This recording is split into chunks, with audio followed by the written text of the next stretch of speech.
You fall in love. Then comes the difficult task of planning the perfect wedding. Lifting the veil, an inside look at wedding planning. And here's your host, Wedding Entertainment Director, Larry Williams. Hello and welcome.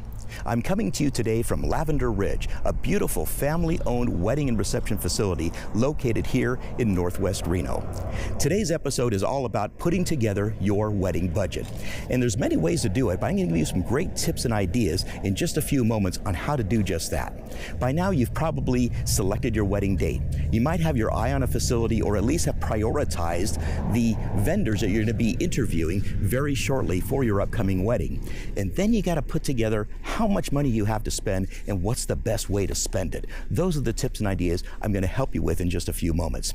Here in the wedding business, we have a saying, good service isn't cheap, and cheap service isn't good. You get what you pay for. I always encourage people to hire professional vendors. Even if it means getting a smaller package from a real professional vendor, you're gonna save money in the long run, because nothing can drag a wedding down more so than somebody who just does this as a hobby or a family friend. I'll give you a great example of that. Many years ago, the trend was to have a family friend be the wedding officiant. Most of the time, they don't speak real well because public speaking is one of the hardest things in the world to do. Oftentimes they'll copy and paste a script for their wedding onto whatever it is they're reading, and they don't deliver it well. Real wedding officiants are very articulate in the manner in which they personalize scripts and put together a ceremony that's meaningful and beautiful. If you want to include your family friends, do so with the bridesmaids and the groomsmen, or have them do a meal prayer, or many other little side things that they can do. But for the real important things, hire professional wedding vendors. So stay tuned, and I'm going to give you the tips and ideas and thoughts and suggestions on how to put together the perfect wedding budget. It's coming up next.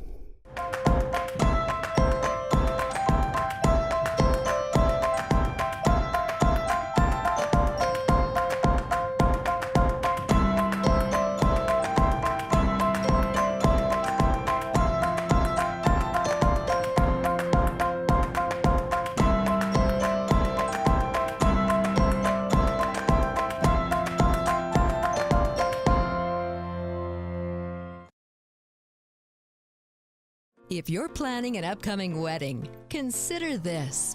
The Reno Tahoe DJ Company is a nationally recognized provider of first-class wedding entertainment. Professional, experienced, appropriate. Expect the finest in quality from the first consultation to the final dance.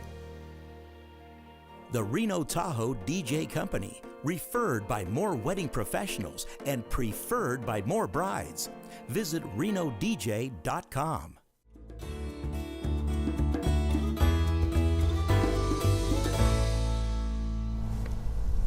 Welcome back. Now it's time to put together a realistic idea or framework on how to put together a wedding budget, one you could stick with, because again, you want to keep it within your means but still have professional vendors. That's the goal. They say the average cost of a wedding nowadays is about $28,000. Sure, you could have more of a budget wedding and do it cheaper. It's done all the time, and you could spend that amount and more so as well, depending upon what type of feel or what type of theme or level of opulence that you want to create for your upcoming wedding. So here's a few things to think about. I want you to think about a rental car.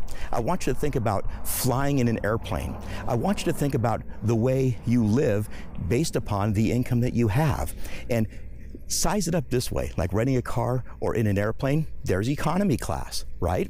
There is the middle of the road or mainstream type of middle. And of course, there's the opulent or upper class as well. When we rent a car, sometimes we like to go economy class. It's the best way to go. But we still get a professional car, don't we? We still fly in a professional plane, don't we? So economy class is fine. I'm gonna give you the 3 ways to separate a budget that I think works great. Now write these down. Here we go. The first one is quaint and comfortable. Now, when you think quaint and comfortable, think of places like town halls, backyards, parks, rec centers, churches.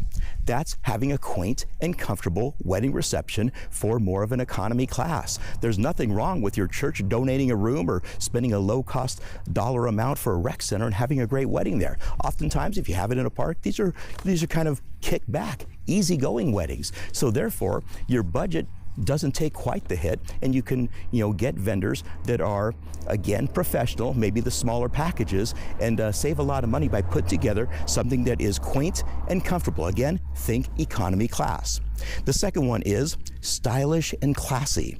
Now that comes with maybe a hotel ballroom, established wedding venues like this one, okay? Established wedding venues will always bring a level of opulence, okay? And because this is what they do for a living. So the next step up, or the middle class, would be stylish and classy. And finally, you have opulent and upscale. Now, this is, if you could afford it, we're talking country clubs, estates, historical locations, beachfront properties. These are for the people who have, really good high-paying jobs, and maybe families that want to chip in as well and can afford having something that's more opulent. And it's just like flying first class. Sometimes we like to do that, sometimes we can't. For your wedding, if it's something you've dreamed about all your life and you've got the budget to go with more of the opulent and upscale, by all means do it. Get some of the best packages you could find from some of the amazing vendors out there to serve you. But again, the three particular ways to think of your wedding to put together something great and keep it within budget are these three again. Quaint and comfortable, that's for the kind of budget or economy type of wedding. Stylish and classy, that's right there in the middle, right there as we call the middle class, or just traveling in style, but not with the most, opulent of expenditures. And then finally, opulent and upscale. That's when you want to put together a wedding that is, to the nines. It's a wedding that is, so opulent, beachfront property and or beachfront facility and that sort of thing. And you're just making it to where you have the best of the best of the best of the best. So think of it along those lines. And when you do, you get your guest count, you pick out your facility based upon that, and you start choosing your vendors based upon the national average that we talked about.